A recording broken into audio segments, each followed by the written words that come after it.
Hi, welcome to this new channel, my channel of MotoGP, motorcycle racing and anything about motorcycles. This is the third round of the 2021 championship and we come to Portugal. Before we go to look at the results of free practice 1 and 2, we go to see what's the hottest topics in this week first. Of course, the first one must be the comeback from the injury of our 6-time MotoGP World Champion, Marc Marquez. Can he be immediately on the podium or even makes a victory after 9 months of absence from the track? Okay, let's see what he has talked about first. I'm nervous and feel butterflies in the stomach. But I know that after free practice 1, this will be gone. And now it's time to enjoy being on the bike again.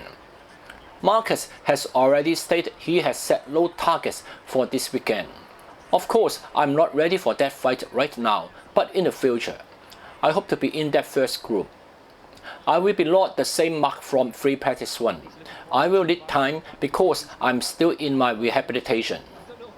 And there are two different things. One is the physical side, and the other is the mental side.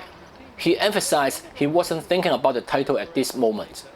Obviously, it's something you look at, but I'm not going to obsess about it because it's not my objective on my return. If I can achieve those objectives quickly, then I can start to think about the big objective, which is the title. But at the start, I won't think about this. Next, we come to see the rider on the grid who gets the most fans in the world. Yes, Valentino Rossi. Rossi got quite poor results in the both opening races in Qatar. A 12th place in the opening round, being followed by just 16th in follow-up events. Could he turn around in this weekend? I'm always thinking, should this be his problem with riding or setup style, or merely bad luck over these years? He said, "The start of the season was not fantastic for me. We are not strong like we want, so we need to work hard and try to be faster from this weekend."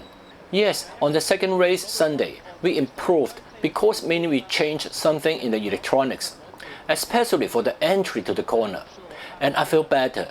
I improved my pace and I was able to ride in a better way. It was not enough.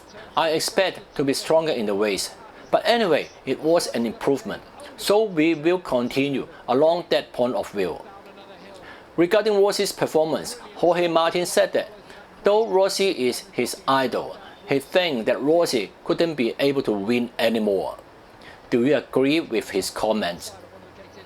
For the winner of the second race in Qatar, Fabio Quartararo said, "Weight has been lifted from my shoulders as a Yamaha factory rider. He's now getting the same points of 36 as his teammate Vinales, and Yamaha won the opening 2 races with its factory riders respectively. It seems the Yamaha get the best shape right now compared to the others. Let's see if they can repeat their footsteps again in Portimao." Okay, next we came to the man who claimed the victory last year here. Sure that Oliveira is the man to beat this weekend. He won the race with a very comfortable margin last year. Can he repeat on this Sunday? Now, let's have a brief look at the results of free practice 1 and 2 and anything important or interesting behind the scene. If we compare it with the all-time lap record of 2020, of which the fastest lap was done by Oliveira with 1 minute 38 seconds .892, free practice 1 as always couldn't reveal the actual status of the rider's performance. Maybe we can just see who can be a bit faster adapt to the track. From the final results of free practice 1, we can see that Yamaha led, while Suzuki, Honda and Ducati just followed behind, and the top 13 were just within a minute. From the chart of fastest lap sequence, when the riders reached the 142 range, Bagnaia, Vinales, Miller, Quartararo, Rins and Marquez all have led respectively. But we can see that Bagnaia seems to have a very strong speed and he led the time sheet many times.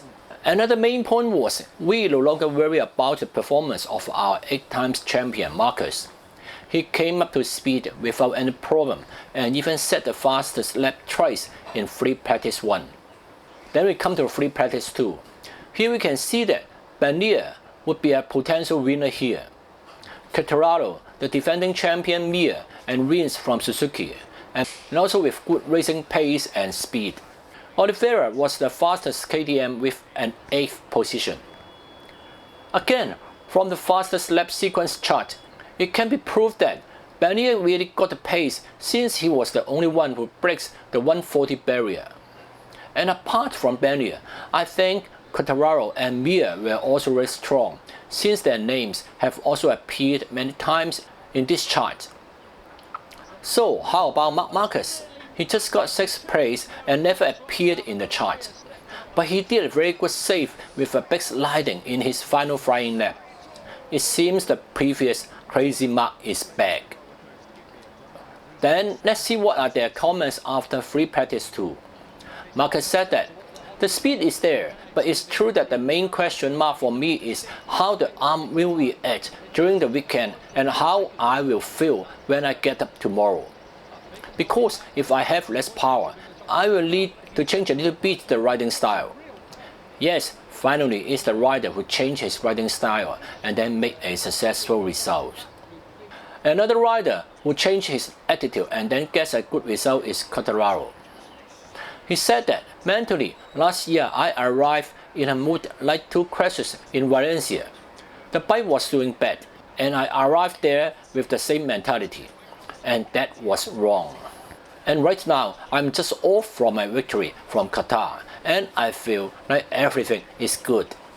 What I feel is like, first of all, mentally I'm stronger and I feel like I'm complaining less.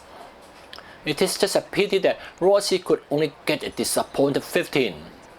It's been proved that the M1 is capable of winning. Hope that Rossi can finally resolve the setup issue and back with a competitive pace.